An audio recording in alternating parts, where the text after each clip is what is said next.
तीन तिगाड़ा काम बिगाड़ा। तीन बहुओं के रवैये से सासू माँ बहुत परेशान थी। दरअसल बात ये थी कि तीनों बहुओं में किसी बात को लेकर अनबन हो गई थी। तब से ही तीनों एक दूसरे से मुंह फुलाए रहती थी।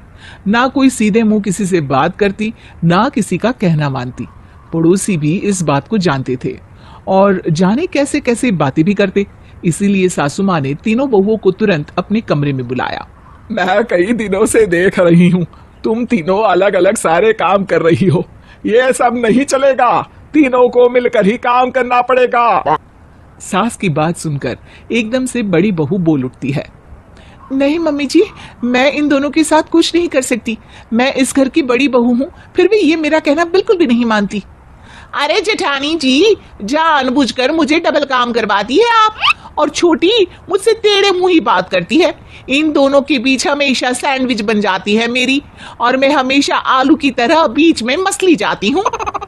मम्मी जी, इन दोनों को लगता है कि मैं छोटी हूँ तो इनके पैरों तले दब जाऊंगी, लेकिन नहीं, मेरा भी उतना ही अधिकार है जितना इन दोनों का है। बड़ी आई दोनों मेरी चुगली करने के लिए, मुझे क्या कम समझ रखा है।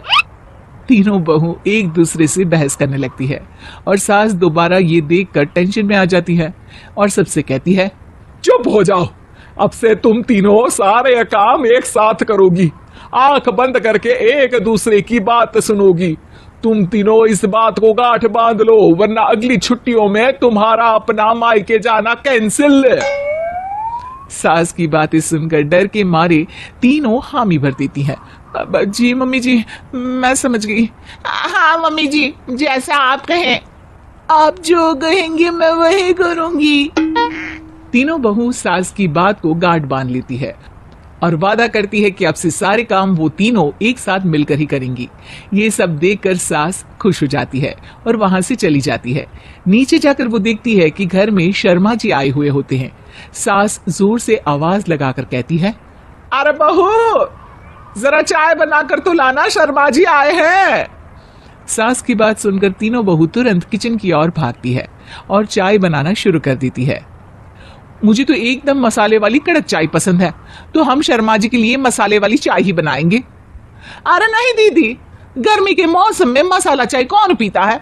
मैं तो शर्मा जी के लिए इलायची वाली चाय ही बनाऊंगी। ये कैसी बात कर रही हैं आप दोनों? मेरी मम्मी ने सिखाया है कि मेहमान को ज्यादा दूध और शक्कर वाली चाय देनी चाहिए, वरना वो घर वालों को कंजूस समझते हैं। तो मैं तो शर्मा जी को ऐसी ही चाय दूंगी। तीनों बहुएं अपने अपने तरीके से चाय में शक्कर, मसाला, पत्ती सब डाल देती है। उबलने के बाद तीनों मिलकर चाय बाहर लेकर जाती है और शर्मा जी और सासू माँ को देती हैं। चाय पीने के बाद शर्मा जी सासू माँ को देखकर शर्मा जाते हैं और शर्मिंदा महसूस करते हैं कि आखिर उन्होंने चाय पीने के लिए हामी क्यों भरी। सासू माँ भी चाय पीना शुरू करती है और कहती हैं, अरे बहू, ये कैसी चाय बनाई है? चाय है या मीठे दूध की बासुंदी? हाँ, चाय अच्छी नहीं लगी क्या? कोई बात नहीं, हम पराठा बनाकर लाते हैं। चलो चलो अंदर। हाँ हाँ चलो, हाँ आती हूँ मैं भी।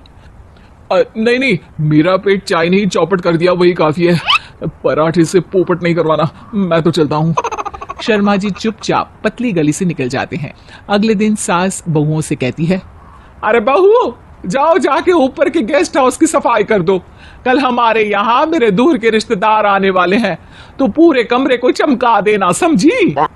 तीनों बहू सास की बात को मानकर ऊपर सफाई करने चली जाती हैं और तीनों कमरे की सफाई चालू कर देती है। बड़ी बहू मकड़ी के जाले साफ करती है, तो बीच वाली झाड़ू लगाना और छोटी वाली सर्फ डालकर जमीन धोना शुरू कर देती है। अरे दीदी, जेठानी जी, अभी मैंने पूरी फर्श धोई और आप फिर से धूल नीचे गिरा रही हैं। और मछली जेठानी जी, आप बिना झाड़ू की धूल यहाँ छटक रही हैं। अरे तीनों को साफ करना है, एक साथ सफाई करते हैं ना।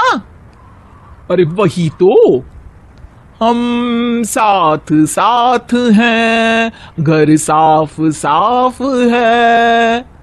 तीनों बहू ऐसे ही काम में उलझ जाती है और 2 घंटे तक एक ही कमरे की सफाई करती रहती है। बहुत देर से अपनी बहुओं को ना देखने के कारण सास ऊपर कमरे में उन्हें देखने जाती है, लेकिन कमरे में घुसते ही वो गीली फर्श पर फिसलने के कारण नीचे गिर जाती है। ओरी मोरी मैया, हड्डी मरोड़ के रख दी। आए मेरी तो कमर ही टूट गई रे। तीनों बहुएं सास को उठाती हैं और बिस्तर पर सुला देती है। अरे मेरे हाथ पैर दर्द कर रहे हैं, दबा दो आराम मिलेगा। हाँ जी माँ जी। अरे जी माँ जी माँ जी। और तीनों बहुएं एक साथ सास के हाथ को दबाना शुरू कर देती है। माँ की तो चीख ही निकल जाती है और नतीजा ये होता है कि सास के बचे हुए शरीर में भी दर्द उठ जाता है। हाय राम, ये क्या कर दिया तुम तीनों ने। अरे मेरी तो किस्मत ही फूटी है कि तुम जैसी बहुएं मुझे मिली। हे भगवान, पूरे शरीर में दर्द बढ़ गया है। अब तो पता नहीं कि चल भी पाऊंगी या नहीं। माफ करो, मुझे गलती हो गई मुझसे कि तुम तीनों को एक साथ काम करने के लिए बोला। सोचा था तीनों मिलके अच्छे से काम करेगी, लेकिन बड़े बुजुर्ग सही कहते थे कि 3 तिगाड़ा काम बिगाड़ा। तुम लोगों ने ये बात ना आज साबित करके दिखा दी। तुम तीनों को तो समझाना यानी मानो भैंस के आगे बीन बजाना है। तुम्हें अकेले अकेले काम करना है ना, तो अब से तुम अकेले ही अपना अपना काम करो। तीनों बहुएं वहां से जाने लगती है। अरे कहाँ जा रही हो? आप ही ने तो कहा कि अपना अपना काम करो, तो मुझे मुल्तानी मिट्टी लगानी है। अरे मुझे अभी तो नेल पॉलिश लगानी है। मुझे ना मेहंदी लगानी है। सास अपना सर पीट लेती है और कहती है, अरे मुझे भी लगाना है कुछ। क्या माँ जी? क्या माँ जी? क्या माँ जी? तुम्हारे घर वालों को फोन तुम्हारी हरकतें बताने के लिए।